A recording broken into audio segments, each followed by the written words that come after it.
Alors si on présente votre exploitation, qu'est-ce qu'il faut dire?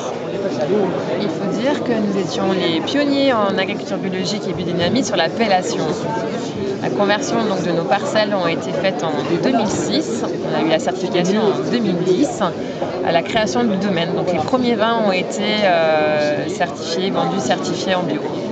Ce qui veut dire que dans le Bourbonnais, ce qu'on ne sait pas toujours, et donc dans la région de 5%, en fait on fait du vin. Oui, et historiquement, depuis très très longtemps, au temps des rois de France. Alors vous, sur votre domaine, il y a des vins blancs et il y a des vins rouges. Les vins blancs, c'est quel cépage?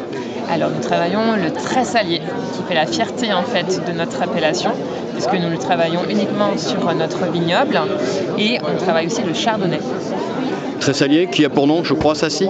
Le Sacy de Lyon, c'est un cépage bourguignon qui est arrivé dans l'Allier dans les années 1800 par les rivières, donc il a traversé les rivières dont l'Allier pour arriver chez nous. Et alors, sur les vins rouges qui sont là, ici présents, vous présentez plusieurs cuvées, et c'est à base de quel type de cépage? Pinot Noir et de Gamay. Ce sont deux cépages qui s'assemblent bien. Qui s'assemblent bien et qui s'équilibrent bien. Tout dépend de la proportion des deux assemblages. Parlez-nous un peu de votre terroir, parce que quand on évoque l'Auvergne, on a l'impression d'avoir des terroirs un peu rudes. Alors qu'est-ce que c'est dessous la terre? Alors on a des granites d'origine éruptive. On a aussi des sols plus légers sur des sables, des argilo-siliceux, des argilo-calcaires. Alors vous avez l'appellation, vous avez donc une appellation bien sûr, mais vous êtes aussi certifié bio. Alors une certification qui est un petit peu dure quand même, hein. Qu'est-ce qu'elle implique? Alors, elle est de moins en moins exigeante, je veux dire. Exigeante et de plus en plus permissible à la bio-industrielle. C'est pour ça que je me suis orientée vers le label Nature et Progrès. Et qui est donc plus contraignant que EcoCert. Qui est beaucoup plus contraignant et qui a dont je respecte et que j'adhère aux valeurs surtout. Et tout ça donc avec des rendements qui sont beaucoup moins élevés que pourrait autoriser l'appellation. Vous êtes bien en dessous? Oui, je suis bien en dessous et c'est voulu en fait. Voilà, parce que ça privilégie la qualité au détriment de la quantité. Trentaine de litres hectares. C'est ça. Bon, vous êtes sorti de l'école, enfin du lycée vitivinicole de Beaune. Puis après, vous avez fait vos classes à Marsanais, hein, dans cette côte de Beaune. Qu'est-ce qu'aujourd'hui vous trouvez dans ce métier de viticultrice? Qu'est-ce qui vous plaît? Je trouve l'épanouissement et ce métier passion en fait qui nous lie à notre plante. Et puis ce métier multitâche en fait où on ne s'ennuie jamais. Voilà, on passe de la casquette de vinificateur à la casquette de viticulteur, à la casquette de commercial, à la casquette de secrétaire administrative.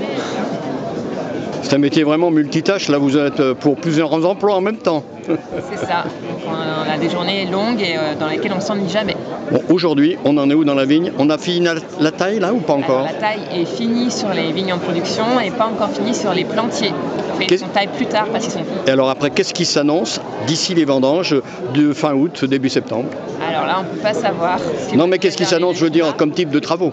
Comme type de travaux, donc après il y aura le pliage des baguettes, puisque nous conduisons la taille avec une baguette et deux coursons.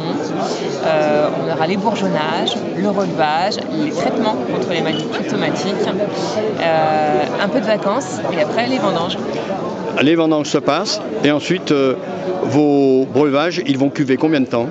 Alors tout dépend de la cuvée. J'ai des cuvées sur des macérations très courtes qui vont cuver de 3 à 4 mois. C'est des cuvées avec des macérations de 2 semaines qui vont cuver voire 1 an à 18 mois. Aujourd'hui, on parle beaucoup des difficultés, et c'est ma dernière question, hein, de l'agriculture en général, un petit peu moins peut-être de la viticulture, sauf dans le Midi. Comment vous voyez, vous, justement, l'avenir des gens qui sont à la terre, comme vous, de ceux qu'on pourrait dire les paysans, et c'est pas péjoratif dans ma bouche? Oui, on a beaucoup de remises en question à faire. Voilà. On doit réfléchir à peut-être de nouveaux cépages, la façon de conduire la taille, de conduire nos amendements, voilà, d'apporter des amendements qui permettent de conserver un peu plus d'humidité dans les sols.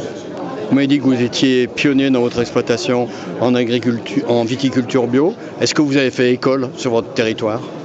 J'ai fait école, c'est-à-dire oui, tout à fait. C'est-à-dire que maintenant, on a été rejoint par 7 autres domaines qui sont certifiés en bio. Donc on a ouvert la porte.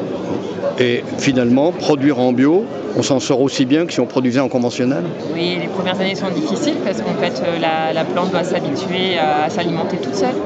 Elle est puisée toute seule au fond dans le sol, les nutriments. Mais après, une fois qu'on est en bio, l'épanouissement, j'ai eu la chance d'avoir dans une bouteille de vin le fruit de notre produit qui s'exprime avec le millésime et le terroir.